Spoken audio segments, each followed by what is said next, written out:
ministries and state governments.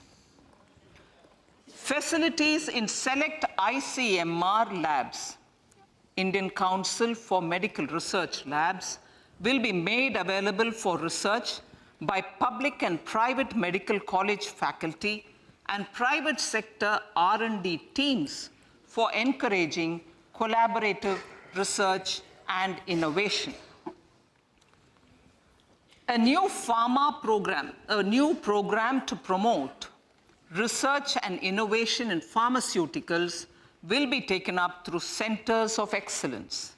We shall also encourage industry to invest in research and development in specific priority areas.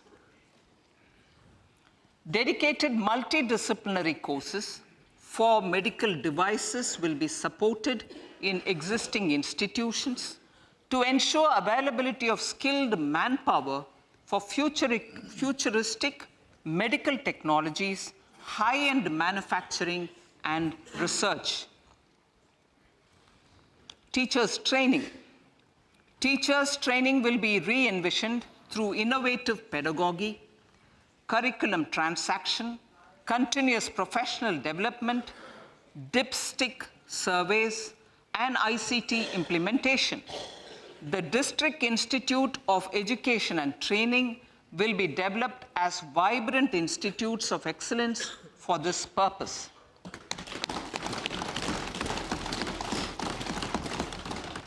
National Digital Library for Children and Adolescents. A National Digital Library for Children and Adolescents will be set up for facilitating availability of quality books across geographies, languages, genres, and levels, and device-agnostic accessibility. States will be encouraged to set up physical libraries for them at panchayat and ward levels and provide infrastructure for accessing the National Digital Library resources.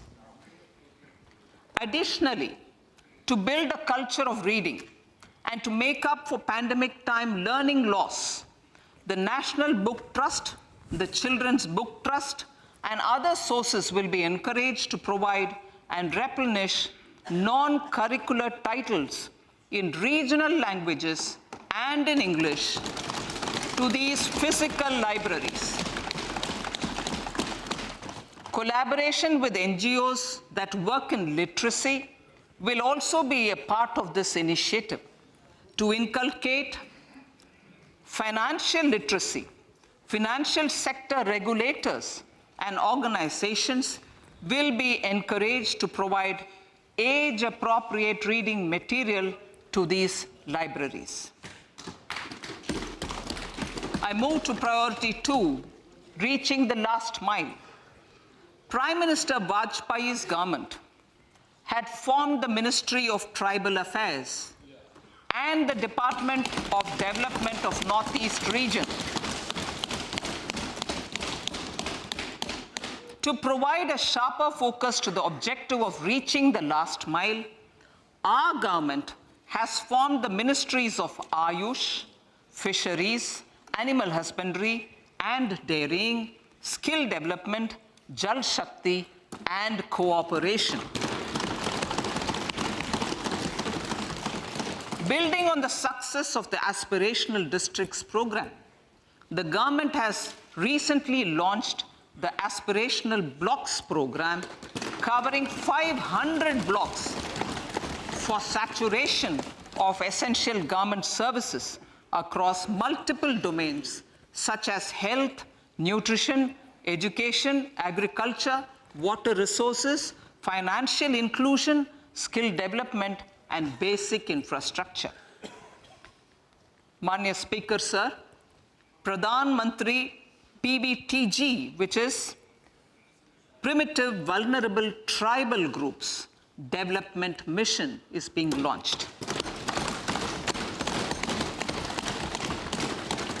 To improve socio-economic conditions of the particularly vulnerable tribal groups, the PBTGs as we refer them to, Pradhan Mantri PBTG Development Mission will be launched This will saturate PBTG families and habitations with basic facilities such as safe housing, clean drinking water and sanitation, improved access to education, health, nutrition, road and telecom connectivity, and sustainable livelihood opportunities.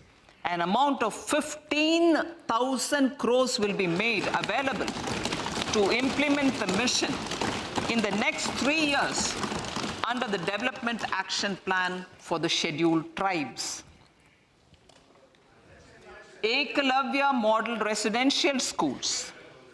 In the next 3 years, Center will recruit 38,800 teachers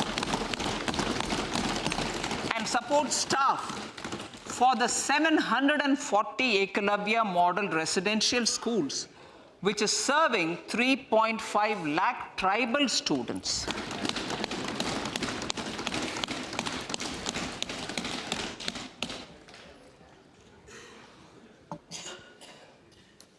In the drought-prone central regions of Karnataka, central assistance of 5,300 crore will be given to Upper Bhadra project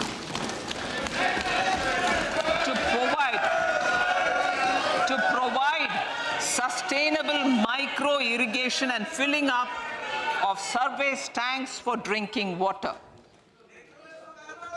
PM Awas Yojana.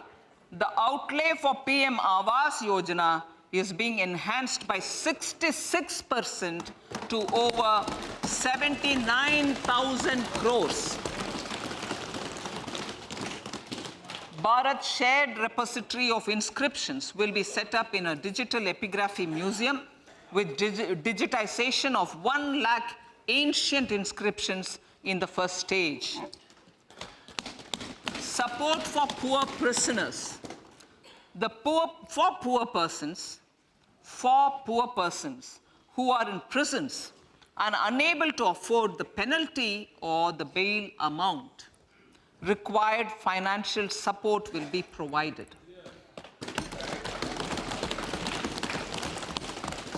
Priority number 3, infrastructure and investment. Investments in infrastructure and productive capacity have a large multiplier impact on growth and employment. After the subdued period of the pandemic, private investments are growing again. The budget takes the lead once again to ramp up the virtuous cycle of investment and job creation. Honorable Speaker, sir, the capital investment outlay is being increased steeply for the 3rd year in a row by 33% to 10 lakh crores, which would be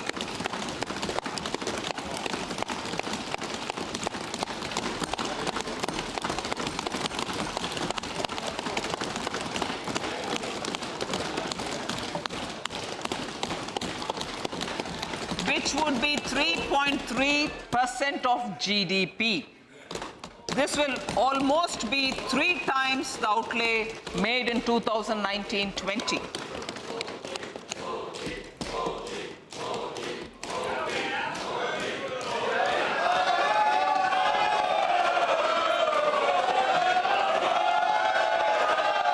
This substantial increase in recent years is central to the government's efforts to enhance growth potential and job creation, crowd in private investments, and provide a cushion against global headwinds. The direct capital investment by the center is complemented by the provision made for creation of capital assets through grants and aids to state. The effective capital expenditure of the center is budgeted at 13.7 lakh crore rupees, which will be 4.5% of GDP. Support to state governments for capital investment. I have decided to continue the 50-year interest-free loan to state governments for 1 more year to spur investment in infrastructure and to incentivize them for complementary policies actions with a significantly enhanced outlay of 1.3 lakh crores. The newly established Infrastructure Finance Secretariat will assist all stakeholders for more private investment in infrastructure, including railways, roads, urban infrastructure, and power, which are predominantly depend on public resources. The harmonized master list of infrastructure will be reviewed by an expert committee for recommending the classification and financing framework suitable for Amrit Kal. A capital outlay, I'm talking about railways now, sir, Honorable Speaker, railways. A capital outlay of 2.40 lakh crores has been provided for the railways. This is the highest ever outlay this highest ever outlay is about 9 times the outlay made in 2013-14. 100 critical transport infrastructure projects for last and first mile connectivity for ports, coal, steel, fertilizer, and food grain sectors have been identified. They will be taken up on priority with investment of 75,000 crores, including 15,000 crore from private sources. 50 additional airports, heliports, water aerodromes, and advanced landing grounds will be revived for improving regional air connectivity.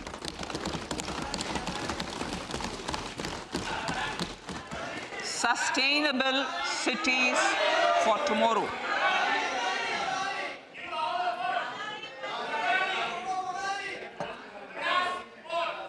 States and cities will be encouraged to undertake urban planning reforms and actions to transform our cities into sustainable cities of tomorrow. This means efficient use of land resources, adequate resources for urban infrastructure, transit-oriented development, enhanced availability and affordability of urban land, and opportunities for all. Through property tax governance reforms and ring-fencing user charges on urban infrastructure, cities will be incentivized to improve their creditworthiness for municipal bonds.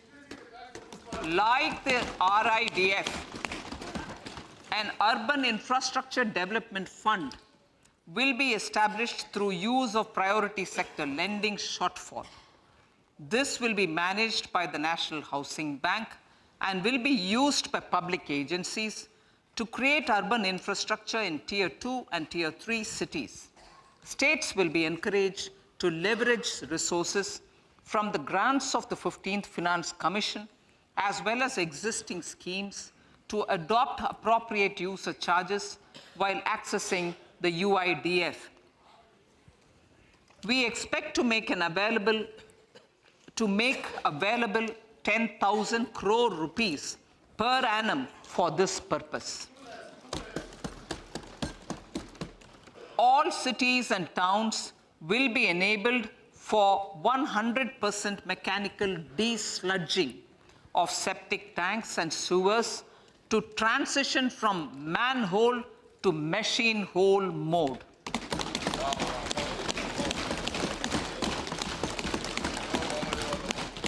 Enhanced focus will be provided for scientific management of dry and wet waste.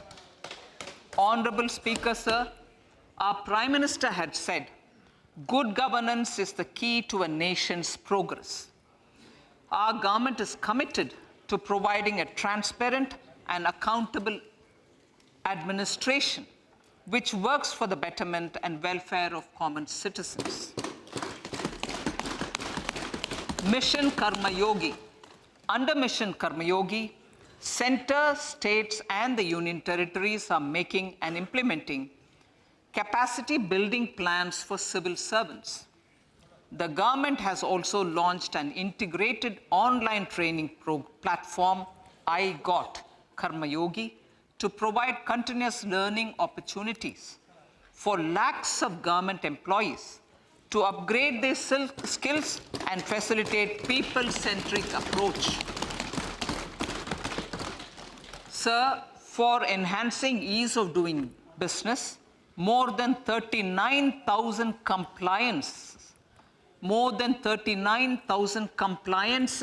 have been reduced, and more than 3,400 legal provisions have been decriminalized. For furthering the trust-based governance, we have introduced the Jan Vishwas Bill to amend 42 central acts. This budget proposes a series of measures to unleash the potential of our economy. Centers of Excellence for Artificial Intelligence. For realizing the vision of Make AI in India and Make AI Work for India, 3 centers of excellence for artificial intelligence will be set up in top educational institutions. Leading industry players will partner in conducting interdisciplinary research, develop cutting-edge applications, and scalable problem solutions in the areas of agriculture, health, and sustainable cities. This will galvanize an effective AI ecosystem and nurture quality human resources in the field. National Data Governance Policy. To unleash innovation and research by startups and academia, a national data governance policy will be brought out. This will enable access to anonymized data. The KYC process will be simplified, adopting a risk-based instead of one-size-fits-all approach. The financial sector regulators will also be encouraged to have a KYC system fully amenable to meet the needs of digital India. One-stop solution for identity and address updating. A one-stop solution for reconciliation and updating of identity and address of individuals maintained by various government agencies, regulators, and regulated entities will be established using DigiLocker service and Aadhaar as foundational identity. Speaker, sir, common business identifier. For the business establishments required to have a permanent account number, the PAN will be used as the common identifier for all digital systems of specified government agencies. This will bring ease of doing business, and it will be facilitated through a legal mandate. For obviating the need for separate submission of same information to different government agencies, a system of unified filing process will be set up. Such filing of information or return in simplified forms on a common portal will be shared with other agencies as per the filer's choice. Vivad Se Vishwas 1, relief for MSMEs. In cases of failure by MSMEs to execute contracts during the COVID period, 95% of the forfeited amount relating to the bid or performance security will be returned to them by government and government undertakings.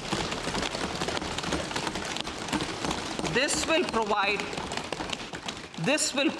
relief to the MSMEs. Vivad Se Vishwas 2, settling contractual disputes. To settle contractual disputes of government and government undertakings, wherein arbitral award is under challenge in a court, a voluntary settlement scheme with standardized terms will be introduced. This will be done by offering graded settlement terms depending on pendency level of the dispute. The state support mission of Niti Aayog will be continued for 3 years for our collective efforts towards national priorities. result-based financing to better allocate scarce resources for competing development needs. The financing of select schemes will be changed on a pilot basis from input-based to result-based. E-courts. For efficient administration of justice, Phase 3 of e-courts projects Phase 3 of the e-courts project will be launched with an outlay of 7,000 crores.